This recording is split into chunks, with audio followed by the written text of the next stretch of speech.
Chapter 1. Music is for dancing.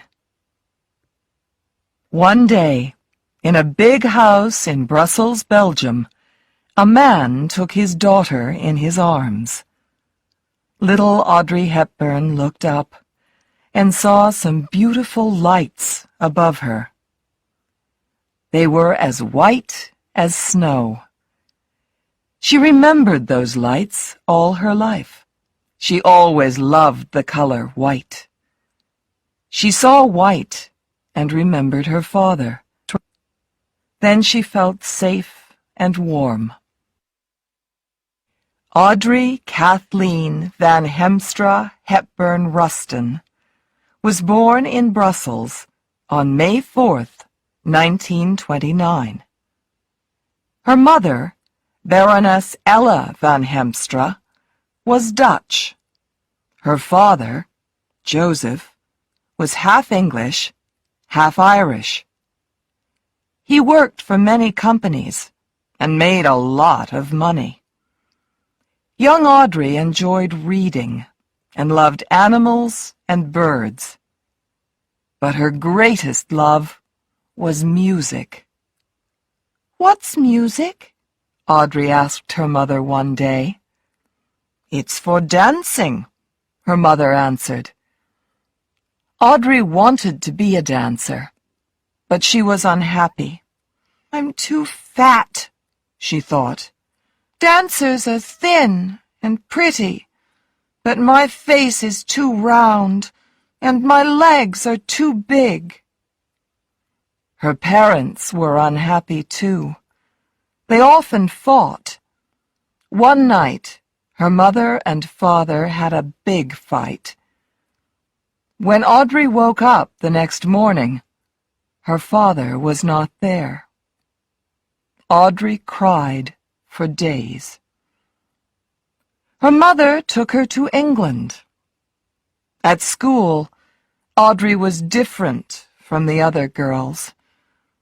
The other girls were funny and noisy. They enjoyed sports and talked about their fathers. Audrey was quiet and sad. Her English was not good, and she hated sports. She did not talk to anybody about her father. But, slowly, Audrey began to make some friends. Then, suddenly, in 1939, her mother took her away from England. She could not say goodbye to her school friends. There was no time. "Why are we leaving?" Audrey asked. "There's going to be a war," her mother told her. "We're going to Holland. You'll be safe there." Audrey lived with her mother and two half-brothers in the Dutch town of Arnhem. She became more and more interested in dancing. At the age of 10, she wanted to be a world-famous ballet dancer. But one morning, Audrey's mother came into her bedroom. "Wake up," she told her daughter. "It's war." In the early days of the war, Audrey did not leave school or stop dancing. Then, one day, the Germans sent everybody out of the town. Outside, in the country, there was very little food.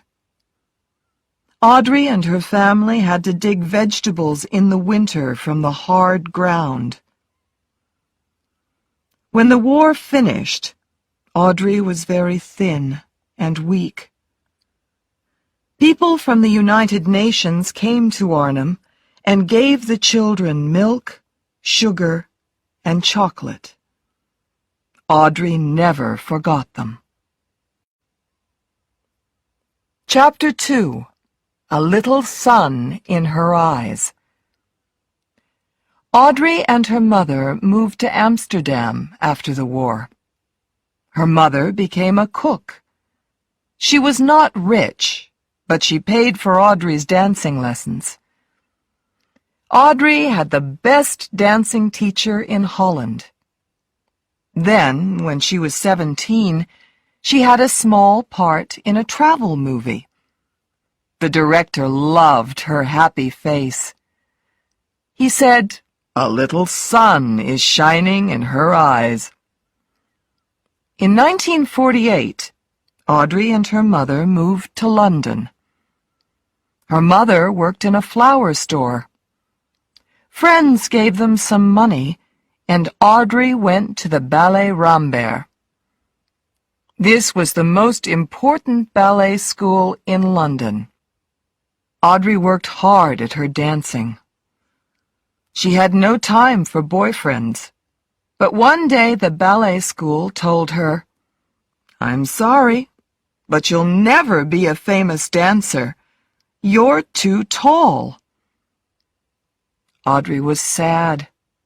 But then something happened. It changed her life. Somebody remembered her from the ballet school and gave her a small part in a big London musical. 3,000 girls tried to get the part, but the producers wanted Audrey. She quickly found jobs in other musicals. Everybody liked this thin girl with the pretty face and wide smile. "I was not a great dancer," Audrey remembered later. "I threw up my arms and smiled, that's all." When Audrey was 20, her photo was in many magazines. She had small parts in 3 cheap movies. And she was a cigarette girl in the famous movie The Lavender Hill Mob, 1951. One evening, she went to a party and met a rich Englishman. James Hansen fell in love with Audrey. He wanted to marry her and take her to his home in the north of England. Audrey loved him, too. He was strong and rich, and she felt safe with him. But there was one big problem. She wanted to be in movies, and the theater, too. "I don't want to get married now," she told him. "Let's wait." In 1951, Audrey had a small part in the movie Monte Carlo Baby. So she went to the south of France. The famous French writer Colette was in the south of France, too. She wanted to find a girl for the Broadway musical of her book, Gigi. When she saw Audrey, with her thin arms and legs, long dark hair, and big pretty eyes, she said, "She is Gigi. Half woman, half boy. Wonderful!" Audrey was excited, but nervous. "I can't do that," she told the great writer. "I'm a dancer, not an actor." But Colette did not listen. She called New York and said, "Stop looking for Gigi. She is here." Chapter 3. Roman Holiday. Audrey was wonderful in Gigi, but she did not get too excited. "After Gigi, I'm going to marry James Hansen," she told the newspapers. But then something happened, and James had to wait again. A Hollywood movie producer remembered Audrey from one of her early English movies. He wanted her to be a princess in a big new movie, Roman Holiday. Audrey could not say no. After she finished Gigi, she flew to Rome. The most important actor in the movie was Gregory Peck, and Audrey was nervous. This was her first big movie, and Gregory Peck was world famous. "Maybe he won't like me," she thought. but she was wrong. He was nice to her and helped her. It was the hottest summer in Rome for years, and the work was not easy. But Audrey was happy and friendly with the other actors. Everybody liked her. Roman Holiday opened in London on August 20th, 1953. In the movie, Audrey is a princess, but she does not wear expensive clothes or eat in expensive restaurants. She wants to see Rome and eat ice cream in the street. She wants to be the same as the other young girls in Rome. The movie made Audrey world famous. Young girls everywhere wanted to dress in the same way as her. Now she wanted to be in movies all the time. She was not ready to be James Hanson's wife. James was sad, but he understood. They stayed friends. Chapter 4. The Right Man. Audrey's next movie was Sabrina. Hubert de Givenchy of Paris made her clothes. "A woman does not wear a dress," he told her. "She lives in it." He became her friend for life. There were two very famous actors in Sabrina, William Holden and Humphrey Bogart. Holden liked Audrey very much. Bogart did not like Holden, so he was unfriendly to Audrey, too. "Don't be sad. Nobody likes Bogart," Holden told her. "He's unfriendly to everybody." Holden fell in love with Audrey. He wanted to leave his wife and marry her. "She was the love of my life," he said later. Audrey liked Holden, too, but he was not the right man for her. He drank too much, and he had a wife and 3 children. She did not want to hurt his family. But there was something more important than this. He could not have more children, and children were very important to Audrey. When she married, she wanted to be a mother, too. Later in the same year, Audrey went to a party in London and met the right man. He was 11 years older than her, but to her he was wonderful. He was an actor, writer, producer, and director. He knew everybody in Hollywood. He was a good friend of Gregory Peck. He was intelligent, and he could speak many languages. He had a warm and friendly face. His name was Mel Ferrer. Chapter 5. At the Top. In September 1953, there was a photo of Audrey on the front of Time magazine. "She shines with fire in her beautiful eyes," the magazine wrote. The world was in love with Audrey Hepburn. But Audrey was only in love with one man. She wanted to be with Mel Ferrer all the time. He produced a play for her on Broadway, Ondine, and she acted in it with him for 6 months. People liked Ondine, and Audrey acted beautifully. She won an Oscar for Best Actress in Roman Holiday. 3 days later, she won a Tony for Best Actress in Ondine. These were exciting times for Audrey, but she was very tired. She had to have a vacation, so she flew to Switzerland. She loved Switzerland. She felt safe there, away from the people and noise of the big cities. She could see white mountains from her windows. Maybe she remembered more than 20 years before, a little girl in her father's arms, with lights as white as snow above her head. Chapter 6. A Good Wife. On September 25th, 1954, she married Mel Ferrer in Switzerland. She became pregnant and stopped making movies. Sadly, she lost the baby. She was very unhappy, but Mel was strong.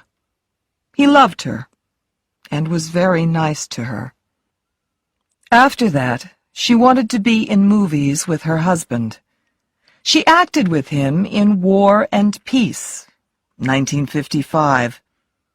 Then she made Funny Face, 1956, with the famous dancer Fred Astaire.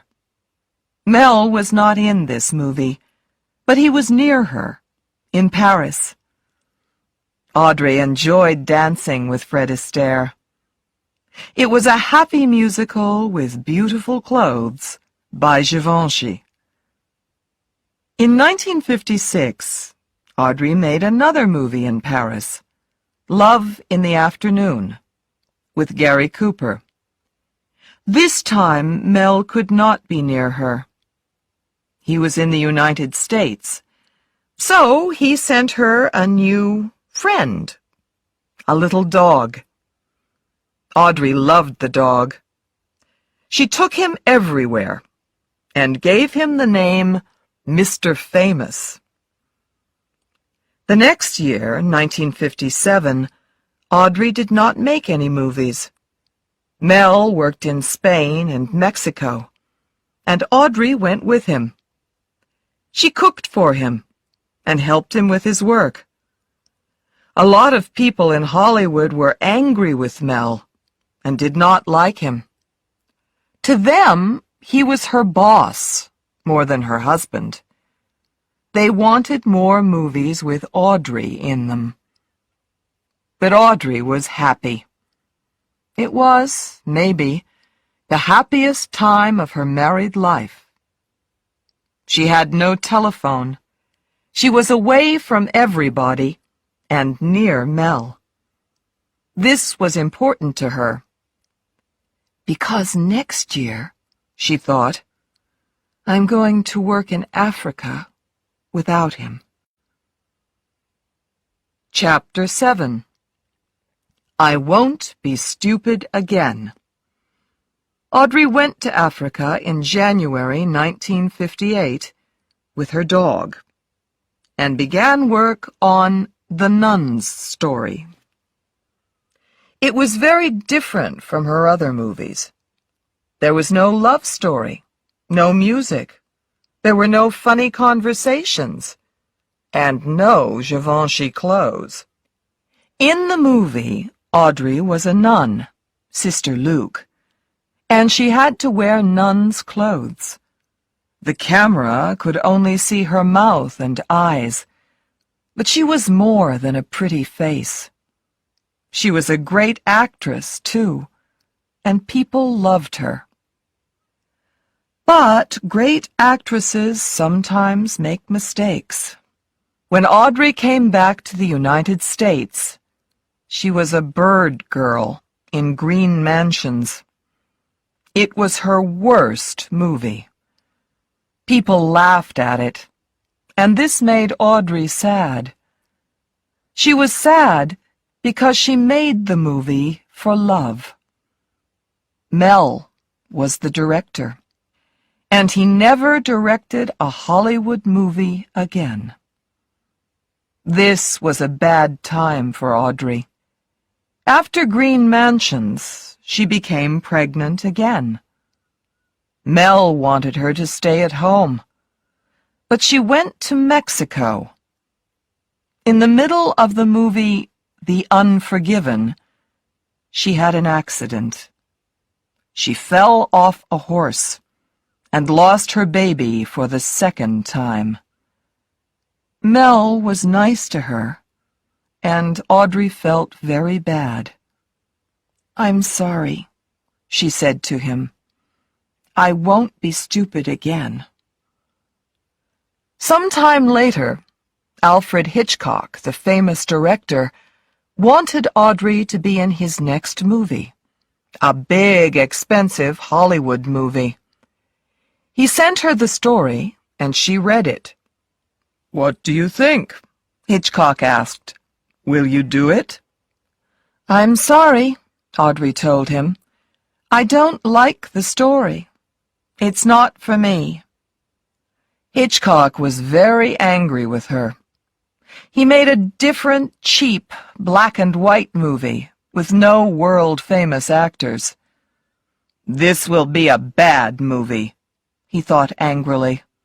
"It will lose money, and I'll never speak to Audrey Hepburn again." He was wrong about his new movie. Its name was Psycho. But he was right about the second thing. He never spoke to Audrey again. Audrey did not think about Hitchcock very much. She was happy because she was pregnant again. "I won't be stupid this time," she thought. Hollywood wanted her to be in a new musical, West Side Story, but she stayed quietly in Switzerland. She did not want to lose a third baby. In January 1960, Audrey had a baby boy, Sean. After Sean was born, Audrey stayed at home with him. She was happy in Switzerland, with her baby son and her little dog. In the day, she went for long walks in the snow. In the evening, she sat by the fire and read. Then one evening, she read a story by Truman Capote. Its name was Breakfast at Tiffany's. Chapter 8. Breakfast at Tiffany's. Audrey wanted to do the movie, but she was nervous about the story. She usually played nice girls, princesses, dancers, nuns, but the girl in Breakfast at Tiffany's is not nice. She leaves her husband and goes to New York. She is friendly with bad people. Audrey was also nervous because Truman Capote did not really want her in the movie. He wanted Marilyn Monroe. Maybe the part isn't right for me, she thought. The director, Blake Edwards, visited Audrey in Switzerland.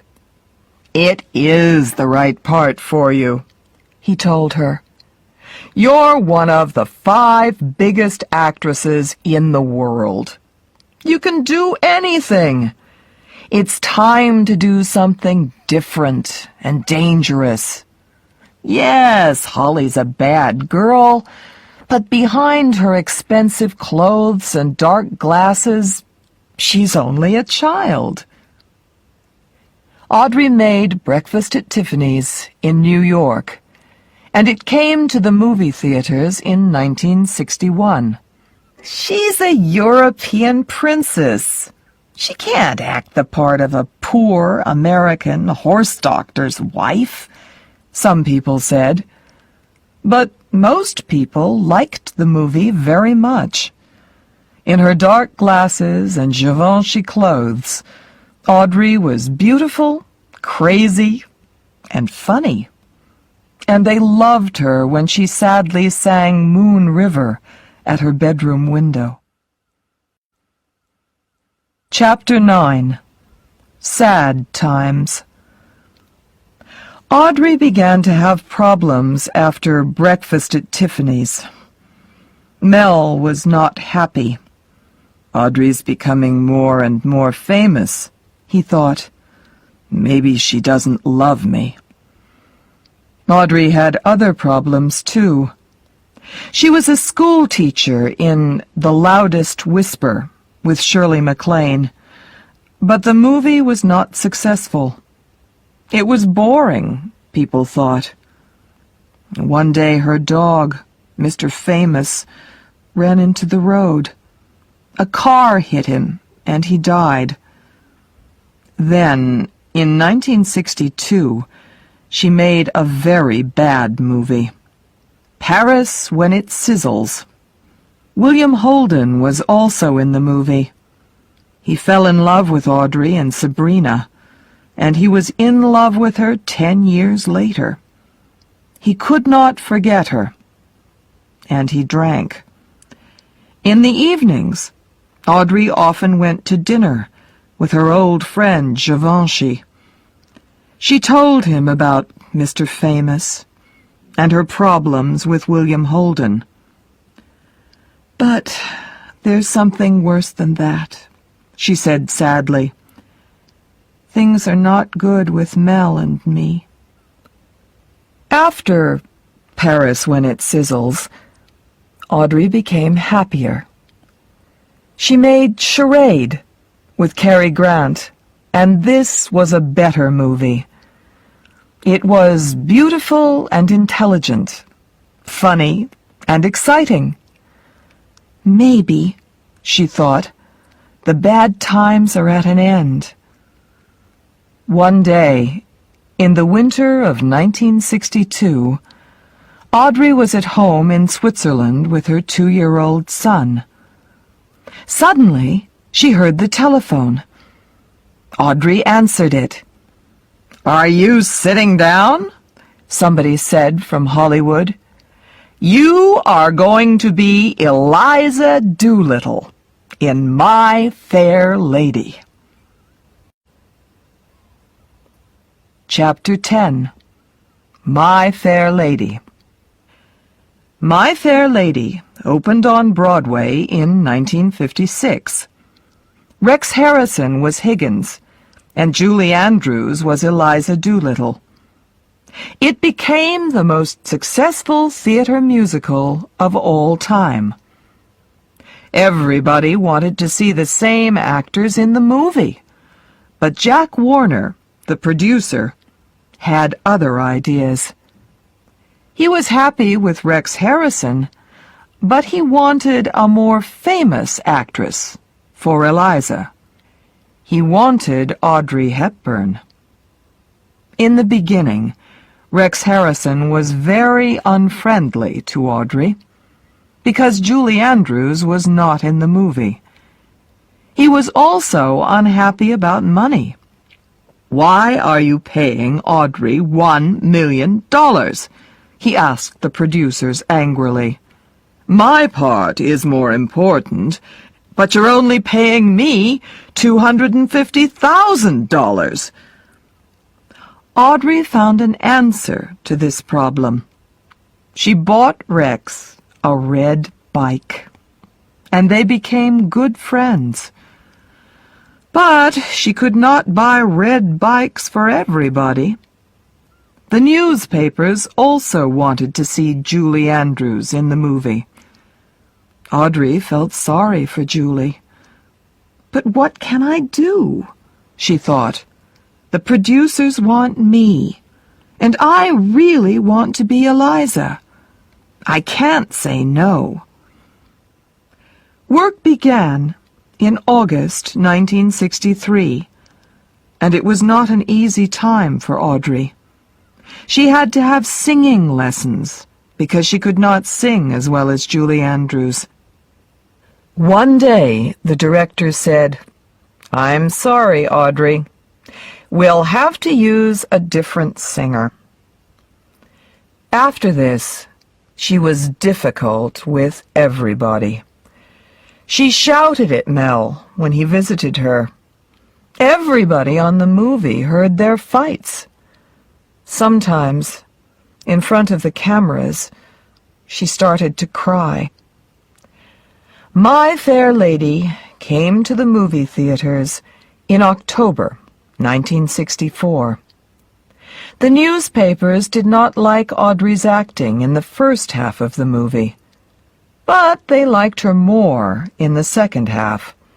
She was beautiful in her white hats and dresses, and when Professor Higgins hurt her, she acted wonderfully.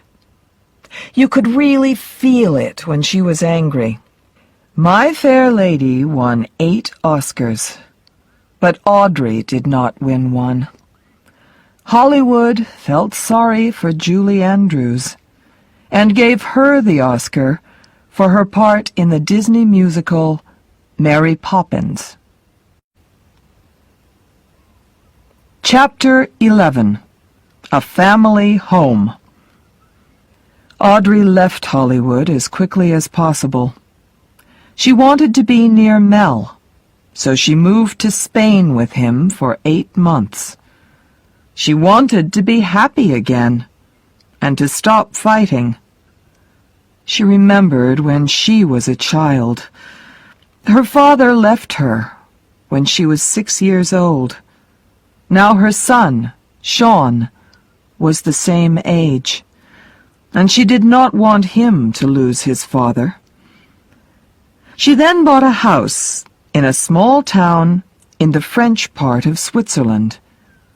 She had white English flowers in the yard, and Sean played with the other children.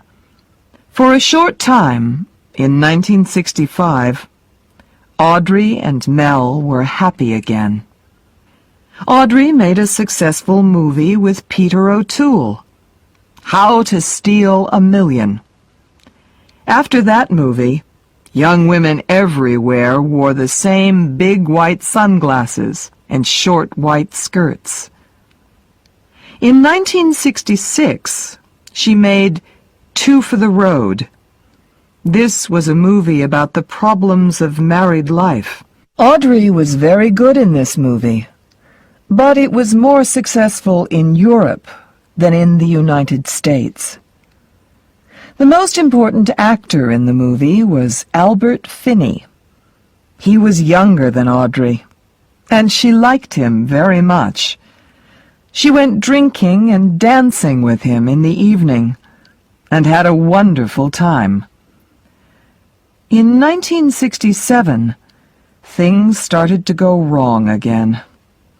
She made Wait Until Dark, and people liked it, but Audrey was not happy. She was away from her son, and Mel was friendly with other women. She became pregnant again, but lost the child. This was the end for her and Mel. "I was very sad when Mel left," she said later. "I was more famous than him, and he felt bad. But I really tried to be a good wife. My family was always more important to me than my movies." Chapter 12. Married Again. In 1969, Audrey married an Italian doctor, Andrea Dotti. He was 10 years younger than her, and he knew her movies. Audrey lived a quiet life in Switzerland and Rome. She had a baby boy, Luca, in 1970, and became interested in her husband's work. She was most interested in children with problems. "I don't want to make more movies," she told newspapers. "I'm happy as a good wife and mother." She only made one movie in 11 years, Robin and Marion, 1975, with Sean Connery. She made it quickly in Spain, when her children were on summer vacation. It was good, but not very successful. Younger people were not interested in a love story between two older people. Then Audrey heard about her husband's girlfriends, and she was very angry. Other women said, "It's not a problem. He loves you. All husbands have girlfriends." But Audrey did not listen to them. "When you love somebody, you have to love them all your life," she said to friends.